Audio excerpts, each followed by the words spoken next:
And this is the Harvest Army Church, and we're right here in New York. We have churches all over the world, and but this particular talk right now and recommendation is referring mainly to New York. Others are free to follow, but this is specifically for the churches in New York. The Harvest Army churches in New York, and the leaders, and we are in communication, etc., etc. There are some decisions to be made that we'll be announcing by midday tomorrow. But now, what I'm talking about are things that we believe are necessary recommendations. One of the things that we want to pay attention to is an area called assessment. Brethren, friends, members, we encourage you to assess your workplace risk. Now, let me just say that what we are saying right now, nothing that we say we claim to be scientific or this is just pastoral recommendation guidelines, matters of prayer, matters of counsel that folks are free to follow or not to follow. But as I say, we keep the communication lines open. If you're a professional, you know better. It's fine. More power to you. But we keep the lines open, and that's what we're trying to do right now.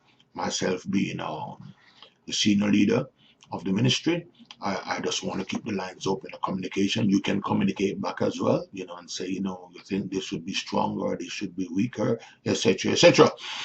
But we're talking about assessment, workplace risk. There, it is wise to make an assessment of your workplace and how risky it is, and how exposed you are, etc., etc. Traveling risk, airports, buses, public buses, trains, taxis. Yeah, that's assessment. It's wise to make an assessment and make decisions based on your assessment. You don't just do things, willy nilly, and have no assessment.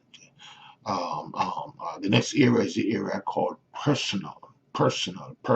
We talk about assessment, no personal. It means, therefore, matters of spiritual warfare. Even though we have all these guidelines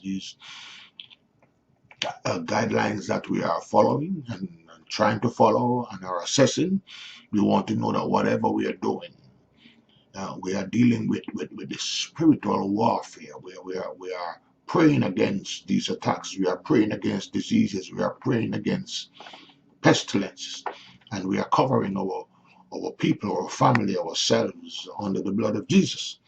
So there must be personal spiritual warfare going on in the midst of all this. And then we want to be very conscious. You want to be very, very conscious, not only a matter of assessment, but you want to be conscious of things that you generally wouldn't think of. You want to ask the Lord to keep you conscious and aware and sensitive and find yourself monitoring, the different changes that are happening in the news and in other areas. So that's personal. Then we go to the area of responsibility. So we started with assessment, then we went to personal, then we're now at the area of responsibility. Now, responsibility, every household is every member of the household is not only responsible for himself first, because you got to be healthy to be able to help the others, but also be responsible for the rest of your family, your spouse, your children, your aunt, your uncle, your relatives, or whatever. Whatever you do not consider yourself only, because it's a part of us that will take more risk if it's just about us. But it's not just about us.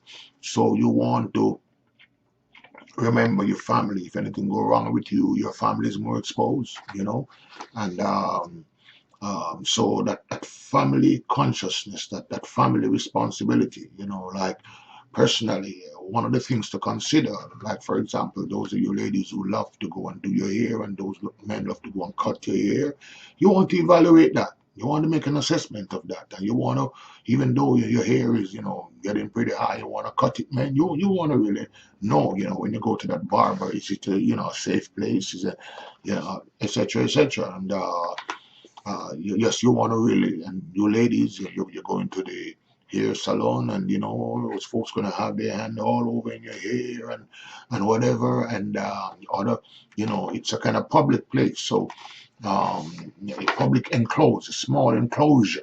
So you want to really assess, you want to be responsible, and remember, it's not just about you, it's about your family, about the baby at home, and etc., etc. You want to be responsible also concerning your employment. You don't want to put yourself into a position where you may lose your job, but you want to be conscious. You want to be conscious, you want to be evaluating. Also concerning your ministry, as I said, by tomorrow this time, we'll be making an announcement concerning certain decisions concerning the ministry, because there are times when you advance, and there are times when you halt, and there are times when you retreat. I know many don't think of that. They think it's only advance. No, if you're a qualified army, there are times when you advance, there are times when you halt, and there are times when you retreat. But we're in prayer, and we'll do as the Lord lead. Whatever the Lord says will be fine. Now, then the area of public appearance, going out to the store, going to the shop, going out for a walk, going to the park. You want to consider reducing that. You want to consider moving around less. You want to consider driving around less. You want to, ensure that your home setting is fully sanitized and is above contamination. And when there are questions, you stay there. Generally, you stay there when there are questions.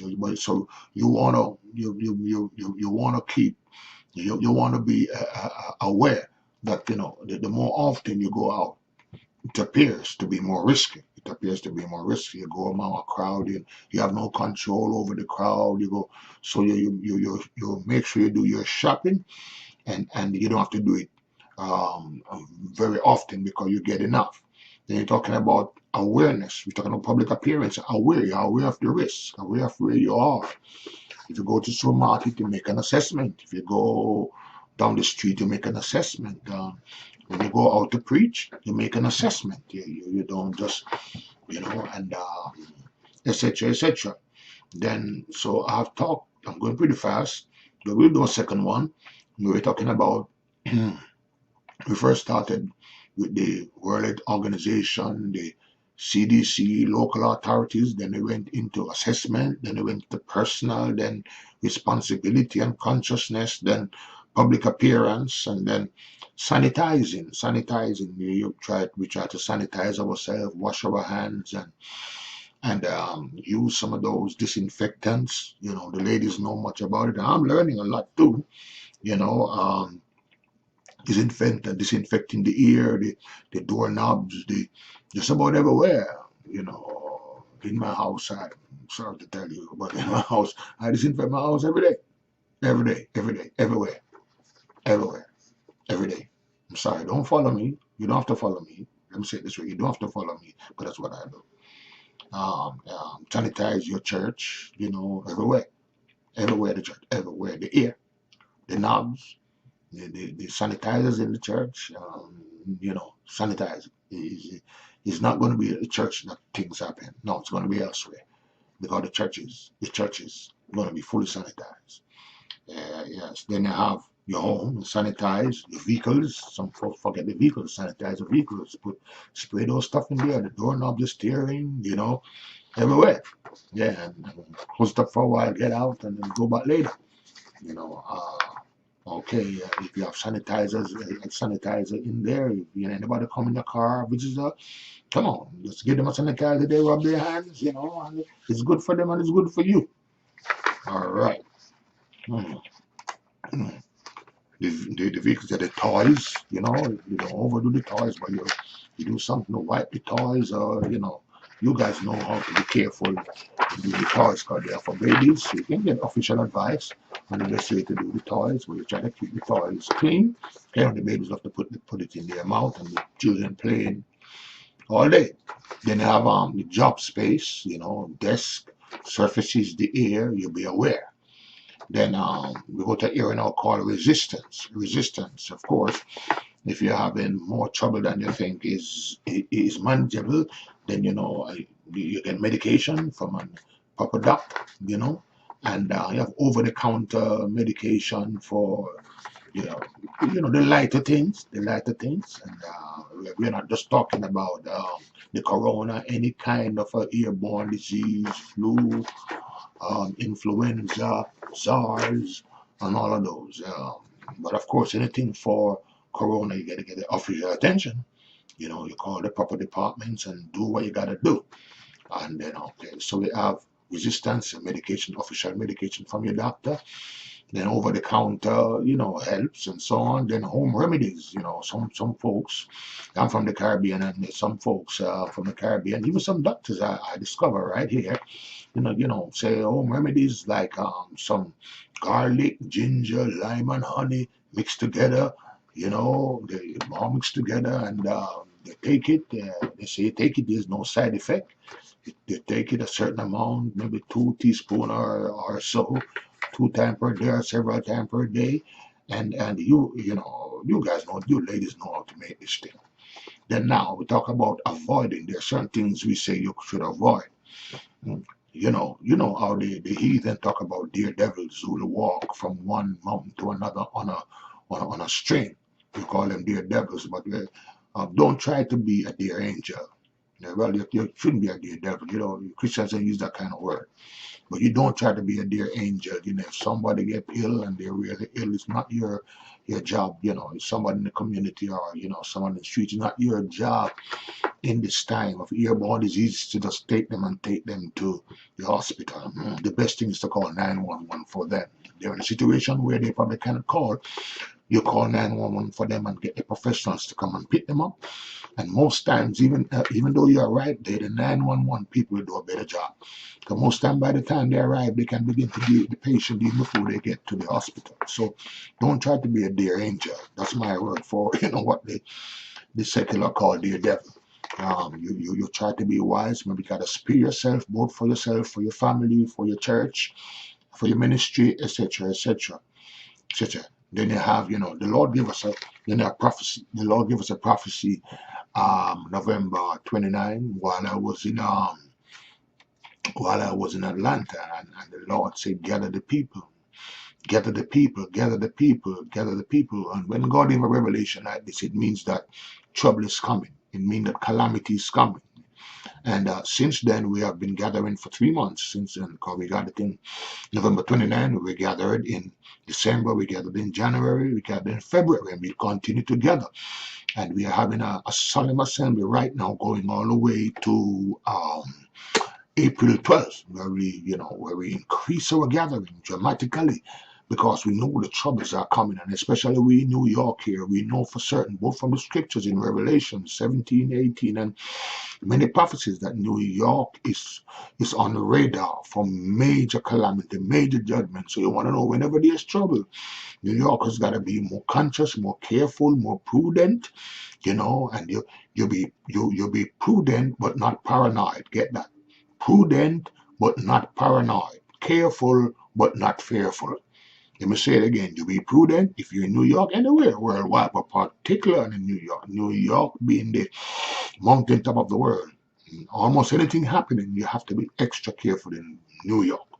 You be prudent.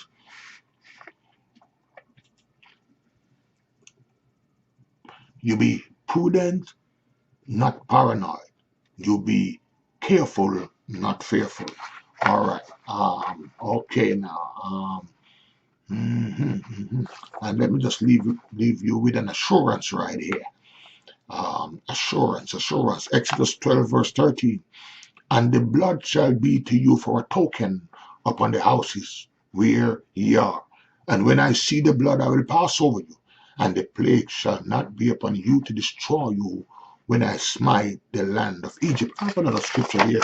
I believe in Proverbs chapter 1, verse 32 or 33. I want to read that one. I said, they that hearken unto the Lord shall be safe from evil. Yes. Proverbs 1. Let me see. Proverbs chapter 1, verse 33. It goes like this. It says, but whoso hearkeneth unto me shall dwell safely, and shall be quiet from fear of evil. God bless you. Until next.